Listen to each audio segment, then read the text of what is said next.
Қазақ радиосына құлақ түрген барша ағайынға кеш жарық дейміз. Жадында қалған сол әуен хабары.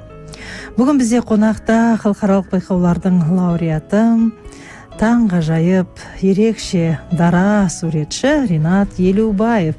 Ринат тек мықты суретші ғана емес, жақсы ақын, талантты режиссер. Ринаттың өлеңдеріне жазылған бірнеше әндер бар. Сол себепті хабарымызды Ринаттың шығармашылығына арнап отырмыз. Тікелей эфирдің байланыс телефоны 75-72-75, WhatsApp нөмірі 8-700-755-33-55. Сауалдарыңыз, жеткізер жылы лебіздеріңіз болса, хабарласыңыздар. Ринат, қош келдің қара шаңыраққа. Сәлеметсіздер ме? Денсаулығың қалай? Жақсы, ақырындап сол. Мына карантиннің кезінде өзі шабытта келмей қойған шығар. Әрине, сондай бір 2020 кішкене ауыр жыл болды ғой, бәріне де. Енді 2021-дің енді екінші жартысы жақсы болады деп есептеймін. Жақсы. Бірақ соның өзінде де биыл жылдың басталғанына да көп уақыт болған жоқ. 5 бірдей халықаралық байқаудың лауреаты атаныпсың. Биыл да, ол ақпан айында ғой. Сол қазір онлайн болды ғой енді бәрі.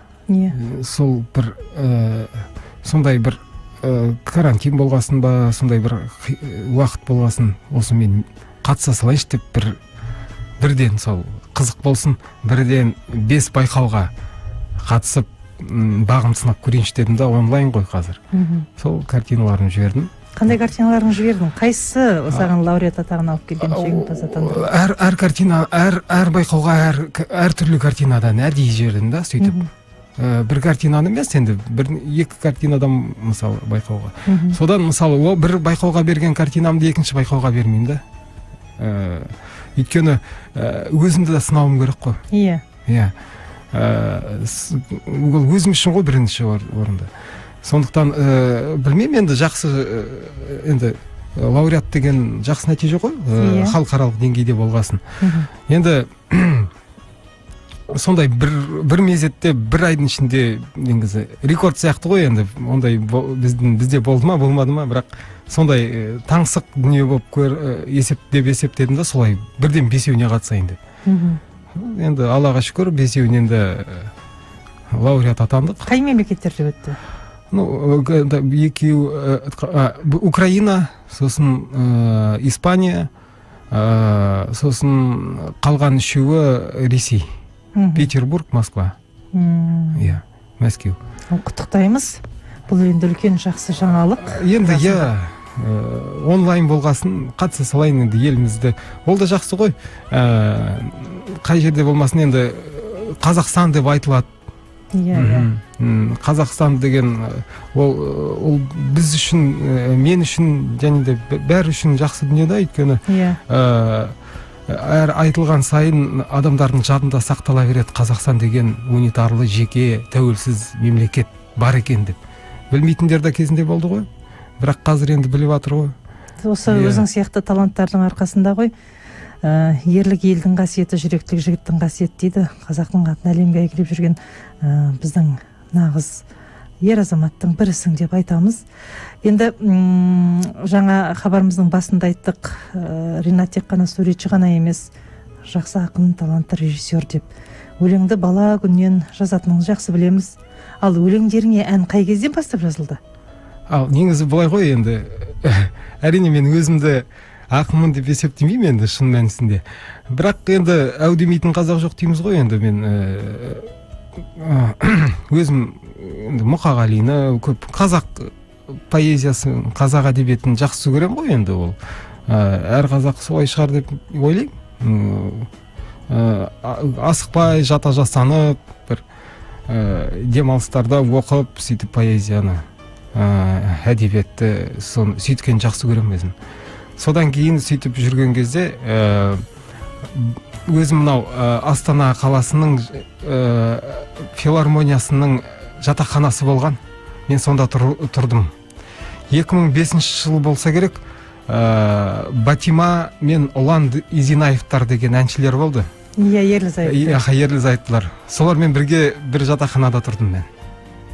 Достарым мен. Сол күндердің бір күнінде олар бірігіп дуэт ашқысы келіп, соған ән жаздырмақ болды ниеттерін айтып маған. Сол музыкасын тыңдатып әнін, оған жаңағы сөз керек еді, қалай кімге жазғызсақ екен, бәрі қымбат, ақша сұрайды ақындар деп сөйтіп отырып, сосын мен әкелші көрейін қандай деп. Ол музыкасын кім жазған? Хамид Шанғалиев.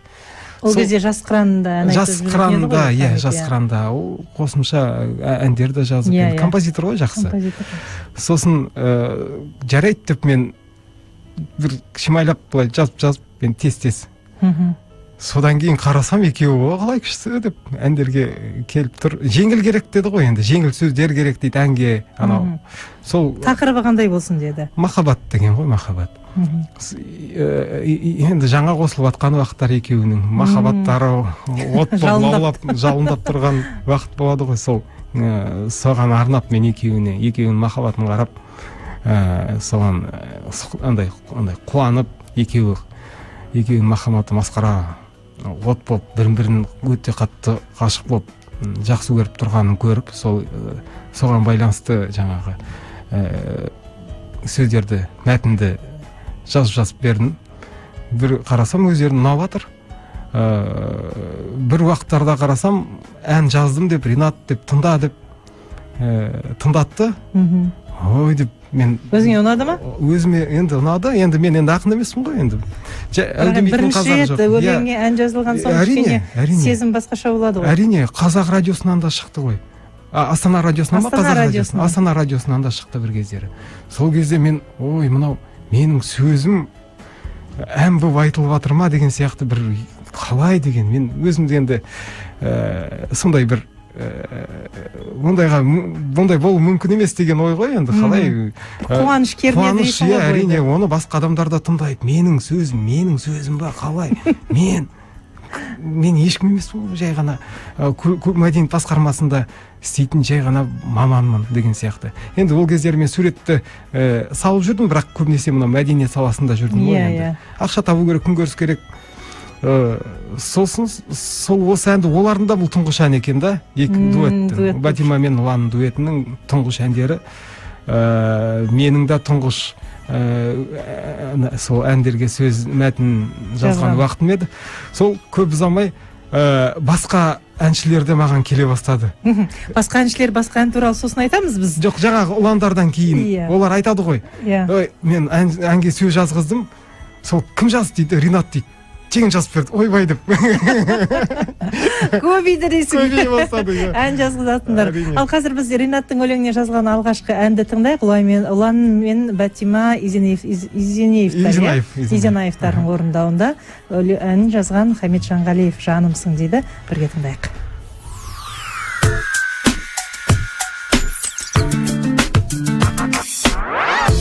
Есі кеткен өсер, жерге мұңын төгер, сенсіз дәйім күндер.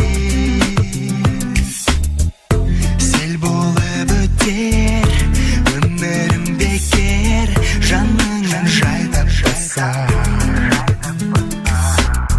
Тек бір сен өзіңсің,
жерге мұңын төгер.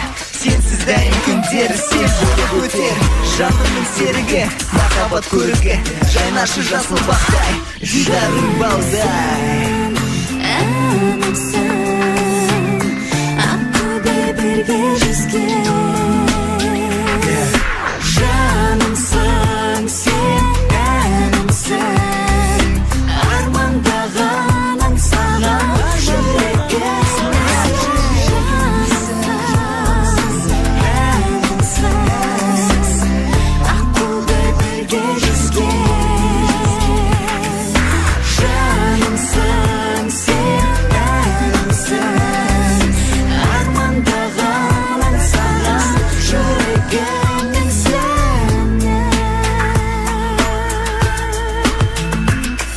Ұлан мен Батима Изенаевтар Ринат Елубаевтың өлеңіне жазылған Хамид Шамғалиевтің «Жанымсың» әнін орындады. Ринат, екеуміз бір-бірімізді 2004 жылдан бері біледі екенбіз. Талай мәдени іс-шаралардың басы-қасында бірге жүрдік. Өлеңді бұрқыратып жазған кезеңдерде сол жылдар шығар, иә? Иә, сол кездер ғой, 2004, 2005, 2006, 2007-ге дейін, сол 2007. Бір-екі кітап шығатындай бар шығар? Негізі былай ғой, мен өзім ақын емеспін ғой, мен оны кәдімгідей ақындық деңгейде кәдімгідей жазбаймын ғой. Ол өзі былай болды да, аяқ астынан шығып кетті да, аяқ астынан енді қалай айтсам екен, жаңағы Ұлан мен Батиманың ұсынысы бойынша. Содан кейін өзінен өзі. Ал былай мен өзімді кәдімгі ақынмын деп, кәдімгі сол саланың адаммын деп сөйтіп жүрген жоқпын, олай істемеймін да. Бірақ енді қазір Толқын Нұртасқызымен бір ән шығарғымыз келіп жатыр. Композитор Толқын Нұртасқызы дегенмен. Бірақ әлі болмай жатыр енді. Сол арасында әрине бұл енді әуес қойлық қой. Иә. Жаңа айттың ғой, содан кейін әншілер қаптап кетті, өлең жазып бер деп. Қандай әндерге өлең мәтін жаздың? Енді көп. Жаңағы Нұрғали Тұрлыбеков, Айжан Керімқұлова деген, сосын Айдос Мақұлбеков деген жігіт бар. Сосын көп аттарын білмеймін. Көп адамдар келді, негізі оларға жазып бердім. Маған сол кезде әнді берді, шығарып. Бәрін жоғалтып алдым. Қалай? Нұрлан Мағзумов деген композиторге де жазғызғанбыз. Көп, қазір есімде де жоқ көбі, қаншама адамдар болды. Бұл енді немқұрайлық па? Немқұрайлық дегенде, бұл көрдіңіз ба, мен өзімді ақынмын деп есептеген жоқпын ғой. Жазылған жерде қалып кетті. Иә, мен оны ол кезде қалай адамдарға кішкене бір жақсылық жасасам екен, кішкене қолымнан келген осындай алдыма келіп тұрғаннан кейін. Иә, солай бір кішкене үлесімді қосайын деп, өнерге, мәдениетке өзімнің үлесімді қосқанға риза болдым да, ал олай кәдімгідей көрсетемін деп неткім келмеді кезінде. Ал қазір енді есейгесін сол өкініш бар, әрине. Ол есейген сайын өткен күнге қарап тарих өзінің өмірбаянын екенін көріп, соны адамдарға айтып, кезінде мен осылай істеген екен ғой деп сөйтіп жүргім келеді да. Ал жас кезде оны ойламайсың. Сондықтан енді қазір сақталып қалған осы бір азғантай ғана өлеңдерім бар, әндерім. Содан кейін 2007-ден бері мүлдем жазбай кеттің? Иә, өйткені 2007-ден кейін мен киноға бас бұрып кеттім. Сол кезде бірақ киноның саундтрегін жаздым, әрине. Саундтрегіне жаңа қазақша сөзін. Ал былай сосын киномен айналыстым, бірақ суретті қосымша ақырындап салып жүрдім кішкене бір. Енді сен мәдени саласында істеп жүргенде де сурет салып жүрдің ғой? Сурет салып жүрдім да, иә, ЦУМда сатып жүрдім. Арзанға енді ол картиналарым өтіп отырды. Суретшілердің ішінде де мықты ақындар өте көп қой. Өзің барсың, Сальвадор Дали бар, Пикассоның өзі керемет мықты ақын болған. Негізі суретшілердің арасында ақындар неге көп, неге олардың жаны осы ақындыққа жақындау болады? Негізі былай, суретші деген ол жан-жақты адам. қарап отырсақ бүкіл суретшілер жан жақты болады да. Егер адам суретке қабілеті келіп тұрса, бұл адам жан жақты адам деп қараймын да. Сурет сала алған кез адам. келген адам сурет сала алмайды. Иә, сурет сала алған адам ол басқа саланы да игере алады. Қаншама композиторлар, музыканттар да бар, суретші. Суретте салады, қай саланы меңгерсе де жеңіл меңгереді, өйткені сурет деген мынау біздің болмыс қой, қоршаған орта, әсемдік, әдемілік, сұлулық. Соны біз сезіп болмыс деген мына қоршаған орта, болмысты сезінген, сүйген адам қалған дүниелердің бәрі жеңіл болып қалады да. Өйткені бұл поэзияда болмысқа жатады бәрібір. Соны көзбен көреміз да бірінші. Сосын жүрекпен шығарамыз. Ол адам, яғни ол басқа салаларда жеңіл меңгеруге болады деп. Мен өзім сондай қалай қиялимыз ғой, соны ойлап, зерттеп, сондай шешімге келдім. Қай адамды алып қарамасақ та, бір талантты, белгілі адамдарды, суретші болмаса да,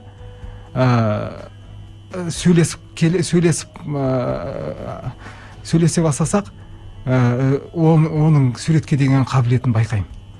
Ол да айтады, мен кезінде мынандай мысал, мен портреттер салам қосымша деп, әуестенем суретпен дейді да. Сосын жаңағы анау Еділ мен Жайықты жазған Илья Жақановта мысалы сурет салады.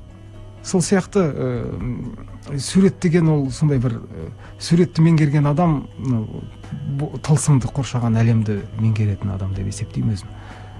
Әрине ол өзін мақтағаным емес, мен өзім ондай болмауым мүмкін, бірақ басқалар. Иә, басқаларын айтып отырмын. Жақсы. Жаңа кино әлеміне кеттім дедің мәдениеттен кейін, өзіңді байқап көрдің бұл киноиндустрияда. Көлеңке, полигон, бұзақы осы фильмдерді түсірдің ғой. Біраз сынға да алынды. Ой, сын көп болды. Өйткені былай ғой, адам өзінің ісімен айналыспаса, сынға ілінеді екенсің да. Не үшін кино түсіруге? Иә, кино деген мен былай ғой, киноны қалай айтсам екен, бұл негізі процесс былай ғой. Кезінде осы ән шықты ғой, Бәтима мен ұлан. Сол кезде өзімді кішкене, мен де осындай дүние халыққа белгілі болады екен ғой деген сияқты. Сенімділік пайда болды дейсің. Кішкене, содан кейін жаңағы Айжан Керімқұл деген досым маған әнге сөз жаздыртқан кезде, достарым деген, соны шырқап шыққан кезде, мына үлкен сахнаға шығарды, алып шыққан кезде мен ерекше бір өзіме өзім сенімділігім пайда бола бастады. Жаңағы Роза Тәжібайқызы Бағланованың жеке шығармашылық концерт өтті Астанада, сол 2006 жылы деймін. Сол кезде сол сахнаға, үлкен сахнаға, конгресс-холлда Айжан Керімқұл шықты. Ана жерде ән шырқаған кезде енді үлкен сахна, мен кішкентай ғана Ашутасты деген ауылдан, Арқалықтан шыққан ғана баламын да, өзім жай қарапайым адам. Сол жаңағы жерде менің сөзім ана үлкен сахнада шырқалып жатыр ғой. Мен енді бірдеңе бар, мен бір-екі сыбанып кино түсірейін дедім. Иә, сөйтіп, сосын Қазақстан ұлттық арнасынан бірінші рет көрсетті осы концертті. Сол кезде Айжан Керімді де көрсетті, осы әнді. Мен сол кезде риза болып, үлкен сахна, Қазақстан бойынша менің сөзімді басқа адамдарды тыңдап жатыр ғой, ойбу деп. Содан кейін өзімде сондай бір сенімділік пайда болды да. Бірақ бұл ары қарай адамға бір деңгейге жетсе адам, одан асқысы келіп тұрады. Қанағаттанбайды. Қанағатсызбыз да біз. Бірақ ол да жақсы.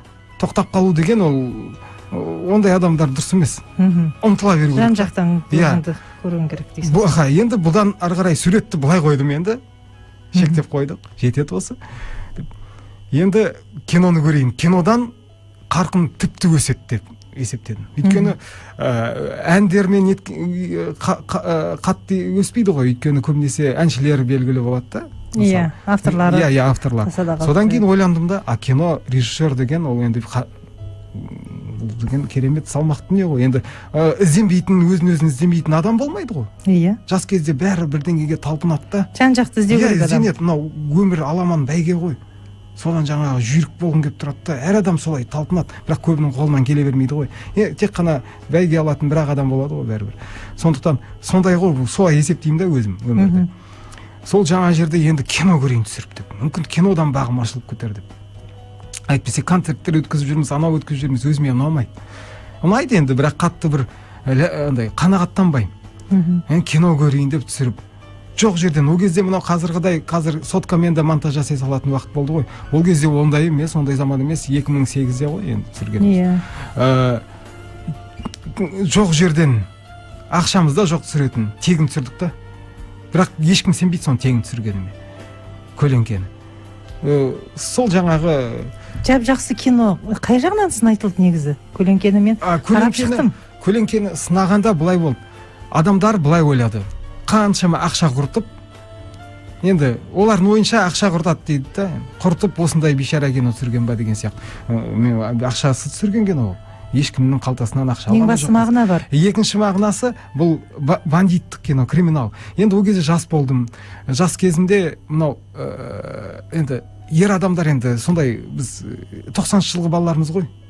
Психикамыз бұзылған негізі. 90-шы жылғы жас өспірімдердің сол мынау жауыздыққа, жамандыққа құштар болып келеді. Негізі өкінішке орай солай. Қалай, олай емес деп айтуға да болмайды екен. Шын анау Жан Халик бет сол да айтады ғой. Потерянные люди деп. Рас. Өйткені біздің кезімізде құрметті адам болу үшін, сені бәрі сыйлау үшін сен басқа адамға жауыздық жасауың керексің. Басқа адамды төмендетіп ұруың керексің. Сол кезде сен үстемдік танытуың керексің, сол кезде сен киелі адам боласың. Немесе бірдеңе ұрлауың керексің. Жексұрын болсаң, сенен асқан құрметті адам болмайды. Сондай заман ғой 90-шы жылдар. Жексұрын уақыт болды ғой. Қазір кейбіреулері бар, соны идеализировать етіп, сол кездегі адамдарды керемет деп. Қайда керемет? Ешқандай керемет. Қазақты қорлаған дейді. Қорғаған емес, қазақты қорлаған заман болды ғой. Сол кезде есейгесін мен де ойладым, өмір осындай шығар енді, криминал шығар өмір деп. Сосын осындай кино түсірдім, бірақ содан кейін бір кездер қойып кеттім. Қой, айтпаңдар, кино керек емес, ол жексұрын кино, көлеңке деген, бандитизмді дамытамыз. Бізге керек не, мына қоғамда криминалды дамыту бізге қажет емес. Одан да өнерді дамытайық, мынау қалай айтсам, суретшілерді, ақындарды, операны деген сияқты да. Анау жексұрындықты, оны насихаттау болып есептеледі да. Өзім бір кездер қойып кеттім да, бірақ кейін қарап отырсам, бәрібір де жұрт жамандықты насихаттайды екен. Бәрібір де жаңағы сол бұрынғы өткендерді талай көріп отырмын. Сосын жаңағы Сержан Братан деген кино түсірген да. Бандиттердің киносы, криминалды насихаттайтын кино. Сосын ойбай жігіттерге айттым, мынау осындай кинода түсіріп жатыр екен, боғауыз басынан аяғы. Қарасақ жақсы актерлар ойнайды, еліміздің құрметті актерлары ойнайды. Мен өзім несіне ұялып жүрмін көлеңкем үшін деп. Барыңдар, кішкене жарнамалау жеріндер, қайтадан кішкене жұрт білсін деген сияқты. Сөйтіп бәрібір де ол тарих қой, өнер қой деп. Кейін қазір сондай ойға келдім. Бір кездері мен қарсы болған. Криминал ой, ол кесін андай жастарды жамандыққа тәрбиелеп жердім ғой деп өкінген кездерім болды ғой. Бірақ мүлдем тастап кеттің сосын. Иә, айтпай кино туралы айтсам мен керегіне деп. Қазір енді қайта түсіргің келе ма? Кино жоқ, керек жоқ. Былай ғой, ол кезде өзімді суретші болмаймын деген кездерім болды ғой. Суретті қойып қойдым ғой басында. Сосын мынау оны менің жаңағыдай суретке деген көз махаббатын қайтып оятқан Ресейден келген Большой театр, үлкен театрдан соның суретшісі, бас суретшісі келіп, мен жүгіріп жүрмін, оларды қарсы алып. Сол кезде мен кішкене бір салған картиналарым бар еді. Сол жаңағы шет жаққа қойып қойғам енді кабинетін. Сол кезде кездескен кезде анау кімнің картиналары деді, менің дедім. Көрсетші дейді. Ұялып жаңа жерде көрсетсем, ой, Ринат дейді да. Сен не істеп жүрсің бұл жерде дейді. Мен не істеп жүрмін? Мынандай суретшісің, сен неге бізді сумкамыз тасып жүгіріп жүрсің, қарсы алып дейді да. Сосын, енді күн көріс керек енді, не істеймін енді. Сосын яғни оны тек өзің үшін саласың, сатасың. Иә, өзім үшін ғана. Сосын айтады, жоқ, сен қабілетің жоғары, ойбай. Сен таста мынаны, осымен алыс, суретпен алыс деді. Содан кейін мен ол кісілерді алып кетіп жүрмін ғой енді, жүгіріп. содан кейін айтты, жоқ, осыдан кейін енді сен бізге келмей ақ қой. Мен ренжіп қалдым, неге десем, ұят болады, сендей адам бізді шығарып салып қасымызда жүгіріп жүру ұят деді. Сол маған рух берді. Яғни сенің мынау Ресеймен қарым-қатынасың сол кезден басталды, иә? Иә. Негізі сен жақсы қарым-қатынастасың, Ресеймен жиі байланыстасың. Иә, осы жазда да мына пандемия кезінде сол кісілер өздері звондап маған риза болып қалдым да. Қиын сондай бір күйзеліс уақыты болды. Сол кезде звондап қалыңыз қалай, не істеп жүрсіз қазір, жағдайыңыз қалай деп риза болып қаласың да. Сөйтіп содан кейін айтады, ендеше кішкене көңіліміз көтерейік деп, сіз туралы тағы бір түсіріп жүрейік деп. Түсірді ғой, мен тағы салдым ғой. Иә. Риза болып қалдым да солай бір звондап. Сол кезде сен атақты алдың, иә? Атақ 2020 жыл. Жоқ, атақ елімізден ба? Жоқ, Ресейден. 2020 жылы ештеңе алған. 2019-да ма? 2019-да ол мен 2018-де удивительные людиға қатыстым ғой. Сол ғой. Одан кейін басқа ешқандай. 2019-да елімізде болдық қой. Елімде анау Атырау, Орал, сосын қай жерде. Өзіміздің Арқалықта болдым. Сосын Кипрға барып келдік. 19 кішкене сәл еркін өтті. 2020-да негізі тағы жоспарлар болған. Бірақ карантинге байланысты тоқтады дейсің. Тоқтады. Қазір әңгімеміз осы жерден үзе тұрып, жаңа өзің айтқан, саған шабыт сыйлаған, кино әлеміне жетелеп келген достарым әнін тыңдап, тыңдасақ, иә? Әрине. Айжан Керімқұлованың орындауында. Бұның әуенін жазған? Бұның әуенін жазған Хамид Шанғалиев. Хамидтің әні. Хамид Шанғалиевтің әні Ринат Елубаевтың өлеңіне жазылған. Достарым. Жиналыппыз құрбыларым бүгін біз, отырайық бір өзіміз. Сыйласайық ардайым, ашық болсын көгіміз, қане билі жан достарым жүріңіз. Сырласайық осы кеште бәріміз, достарыммен бір ғой жанымыз. Еске алайық сол күндерді тағы біз, ұмытылмас мәңгілік бол әніміз. Айырмасын сендерден жас тағдырым, көрейік алдан таң нұрын. Арналады сіздерге жүректегі бар жырым, ақтарым тағы жан сырым. Сырласайық осы кеште бәріміз, достарыммен бір ғой жанымыз. Еске алайық сол күндерді тағы біз, ұмытылмас мәңгілік бол әніміз.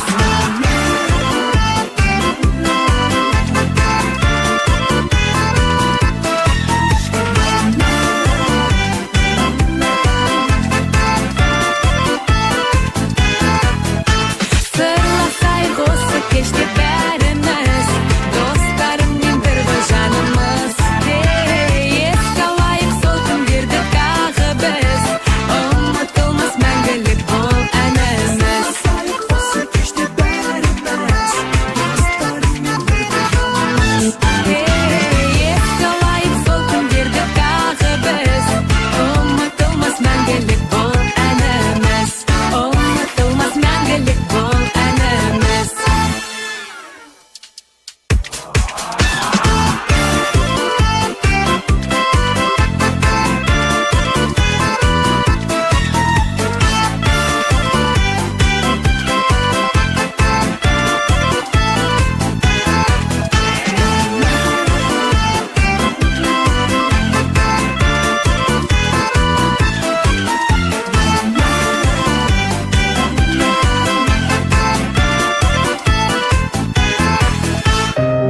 Адамның рухын көтеретін де, көңілін құлазытып, жайнатып жадырататын да ән.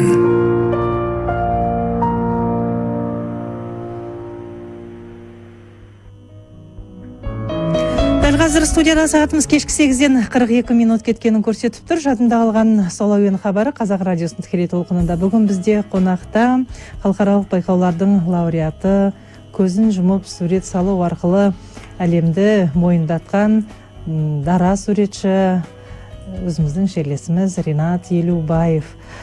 Тікелей эфирдің байланыс телефоны 75-72-75, WhatsApp нөмірі 870-755-33-55, сауалдарыңыз болса хабарласыңыздар, WhatsApp нөміріне де жазыңыздар.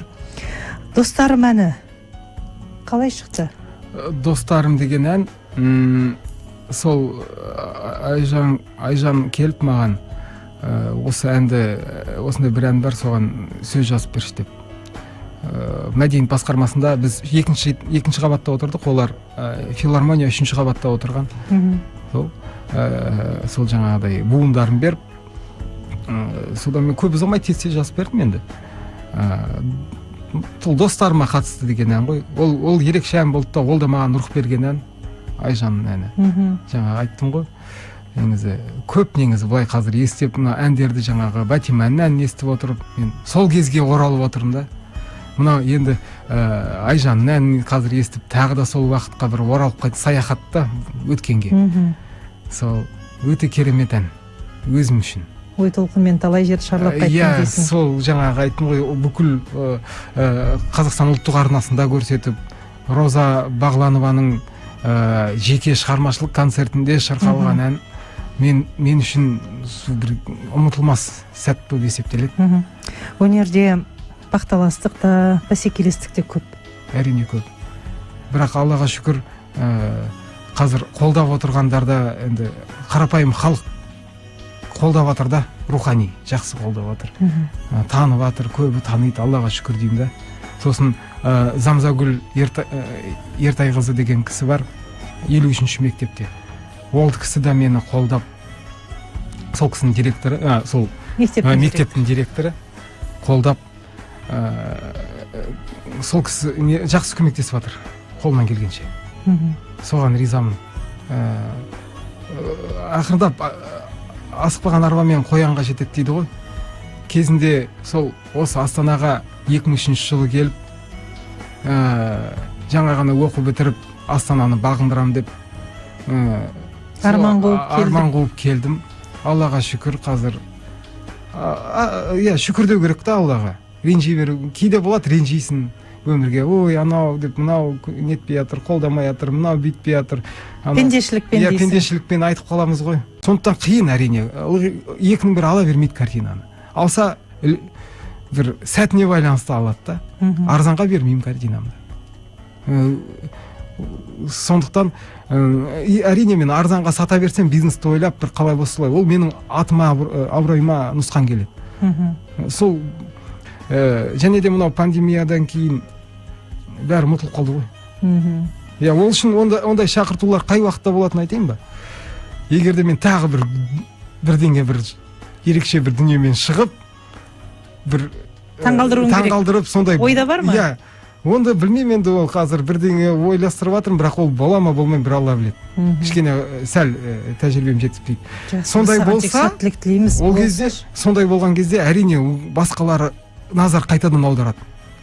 Ол өшіп қалады. Ол негізі бізде суретшілерде тем более, ол әртістердің өздерінде де өшіп қалады, әншілерде де өшіп қалады. Ал суретші деген ол, қалай айтсақ, біз шеттегі адамбыз ғой. Бізді қатты бағаламайтын адамдарымызда, әншілерді неге бағалайды? Өйткені олар халықтың алдында жүрген. Әртістердің бәрін бағалайды. Олардың өздерінің бір уақытты пайдаланып қалмаса, ары қарай өшіп қалады. Ал біз суретші деген ол тіпті... Есімде әнің өте кең таралды. Әндерінің ішінде ең кең таралғаны Айдос Мақұлбеков орындайтын. Вот сол ән маған ұнайды. Кімге арналды? Бұл ән кім жазды? Хит парадтарда бірінші орын алған ғой. Осы Қазақ радиосында ма, Астана радиосында ма, білмеймін, әйтеуір бір сондай бір ерекше бір орынға ие болған бұл кезінде. Бұл енді махаббат қой. Саған тек қана жақсылық тілейміз. Рахмет. Бақыт тілейміз. Отбасыңа амандық тілейміз. Уақыт деген зымырап өте шықты. Өте шықты. Әнді де тыңдағымыз келіп отыр. Сондықтан бүгін бізге келіп, әндеріңнің тарихын айтып, шығармашылықтағы жаңалықтарыңмен бөлісіп жатқан үшін үлкен алғысымызды білдіреміз. Рахмет. Денің сау болсын. Ешқашан ауырма. Сіздерге де бар жақсылықты тілеймін. Рахмет осылай шақырып тұрғандарыңызға. Бір ақтарылып, бүкіл өткен кеткенді еске алып, бүгін сол өткенге саяхат жасап шықтым да. біртүрлі бір сезім, сол бұрынғы өткендерімде былай жиі еске ала бермеймін ғой. Ой өрісім қазір картинамен беріліп кеткен да шығармашылықпен. Радиоға жиі келіп тұр, еске саламыз. Иә, шақырып отырыңыздар, келіп кішкене ой өрісімді, жаңағындай жан дүниемді, көңілімді тарқатып былай бір сөйтіп демалып қайтатын. Рахмет саған көп. Тек қана шығармашылық шабыт, шалқар шабыт тілейміз. Бүгін бізде студиямызда қонақта болған белгілі суретші, халықаралық байқаулардың лауреаты Ринат Елубаев. Қашанда еңсеміз бекісіміз оң болсын ағайын. Сұхбат жүргізген Ғали Есқұлова, амандықпен кездескенше.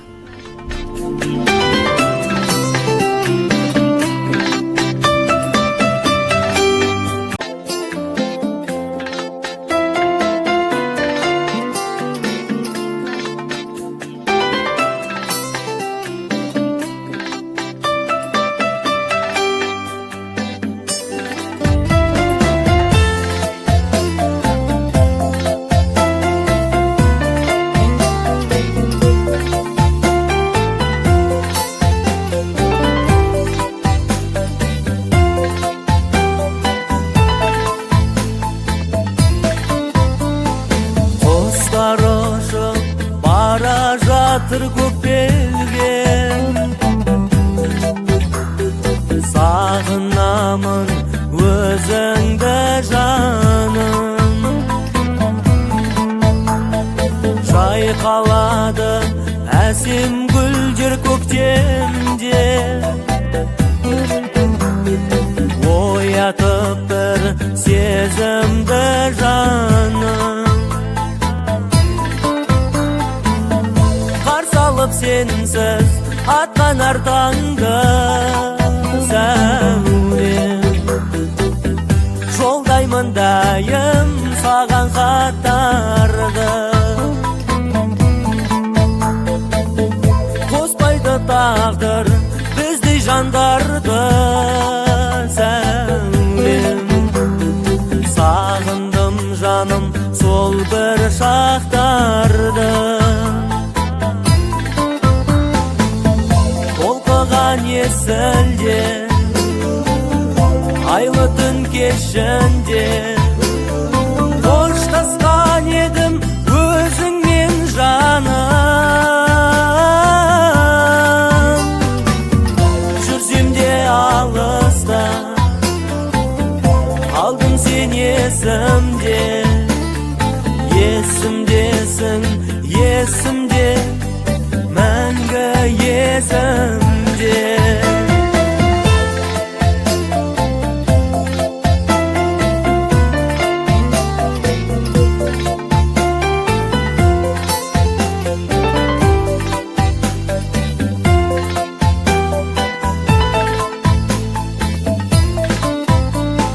Сол күндерді қайтып мен қайтарам,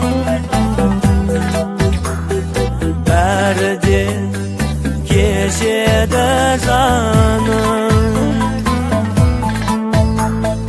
Көктем келді, құстар келіп айтарын,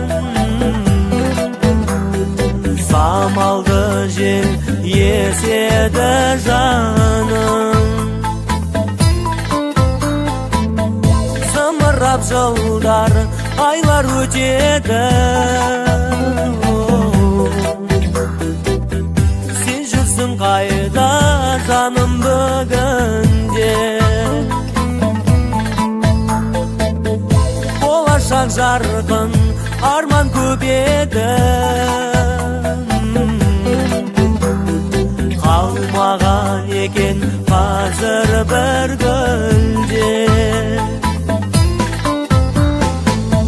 Толқыған есілде айлы түн кешінде қоштасқан едім өзіңмен жаным. Жүрсем де алыста қалдым сен есімде, есімдесің есімде, мәңгі есім.